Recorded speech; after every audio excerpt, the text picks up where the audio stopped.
रक्षाबंधन क्यों मनाया जाता है? जानिए इसका इतिहास और महत्व। आज हम आपको बताने जा रहे हैं रक्षाबंधन से जुड़ी पौराणिक कथाएं।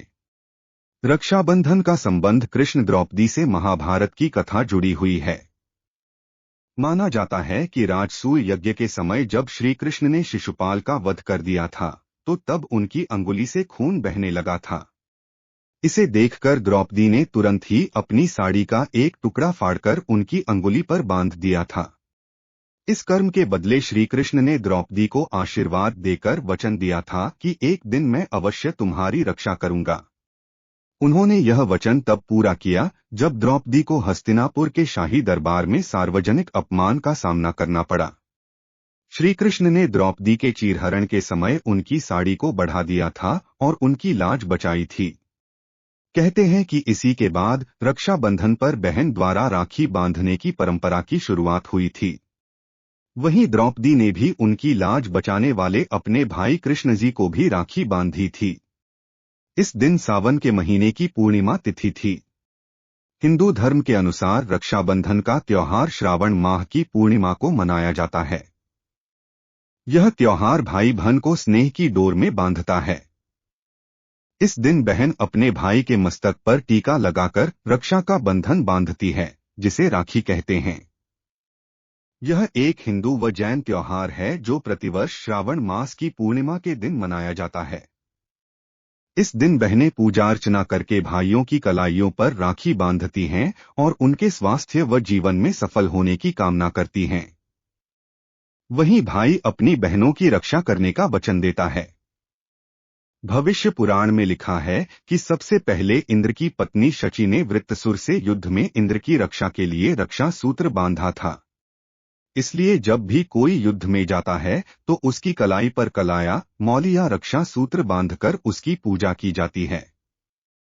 देवी लक्ष्मी ने राजा बलि को अपना भाई बनाकर हाथों में अपने पति की रक्षा के लिए यह बंधन बांधा था और अपने बंधक पति श्रीहरि विष्णु को अपने साथ ले गई थी।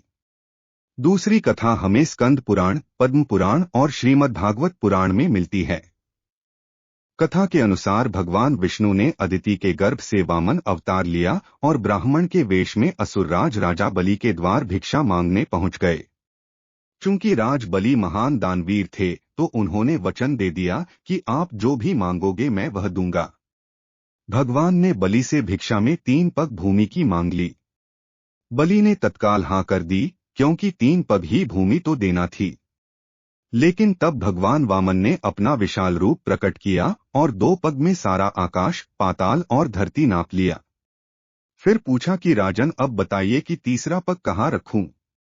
तब विष्णु भक्त राजा बलि ने कहा, भगवान आप मेरे सिर पर रख लीजिए। और फिर भगवान ने राजा बलि को रसातल का राजा बनाकर अजरमर होने का वरदान दे दिया। लेकिन बलि ने इस वरदान के साथ ही अपनी भक्ति के बल पर भगवान से रात दिन अपने सामने रहने का वचन भी ले लिया। भगवान को वामनावतार के बाद पुंत लक्ष्मी के पास जाना था, लेकिन भगवान ये वचन दे दिया था और वे वहीं रसातल में बलि की सेवा में रहने लगे। उधर इस बात से माता लक्ष्मी चिंतित हो गई। ऐसे में नारद जी ने लक्ष्मी जी को एक उपाय बताया। तब लक्ष्मी जी ने राजा बलि को राखी बांध अपना भाई बनाया और अपने पति को अपने साथ ले आईं। उस दिन श्रावण मास की पूर्णिमा तिथि थी। तभी से यह रक्षाबंधन का त्योहार प्रचलन में है। माना जाता है कि राजसूय यज्ञ के समय जब श्री कृष्ण ने शिशुपाल का वध कर दिया था, तो तब उनकी अंगुली से खून बहने लगा था। इसे देखकर द्रौपदी ने तुरंत ही अपनी साड़ी का एक टुकड़ा फाड़कर उनकी अंगुली पर बांध दिया था। इस कर्म के बदले श्री कृष्ण ने द्रौपदी को आशीर्वाद देकर कहा था कि एक दिन मैं अवश्य तुम्हारी साड़ी की कीमत अदा करूंगा।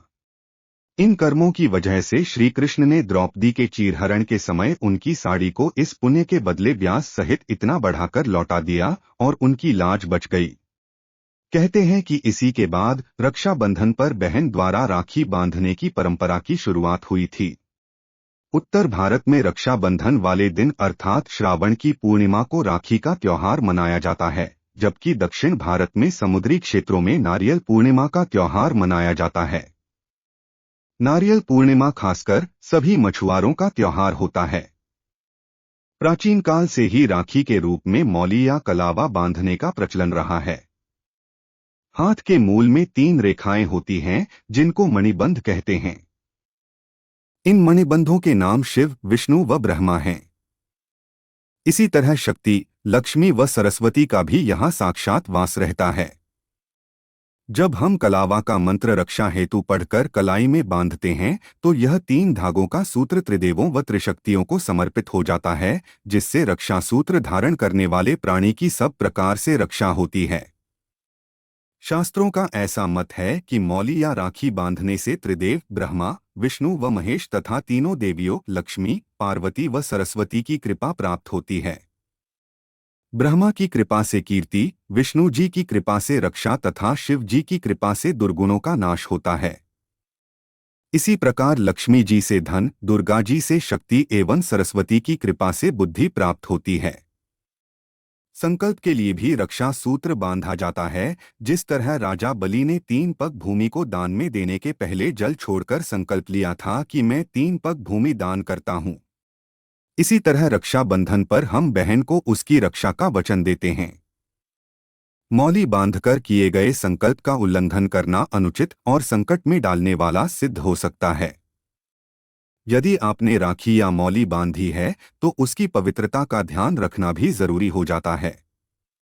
दोस्तों, अगर ये जानकारी आपको अच्छी लगी हो तो मेरे चैनल को लाइक और सब्सक्राइब करें और बेल को हिट करना न भूलें नई कहानी के अपडेट के लिए।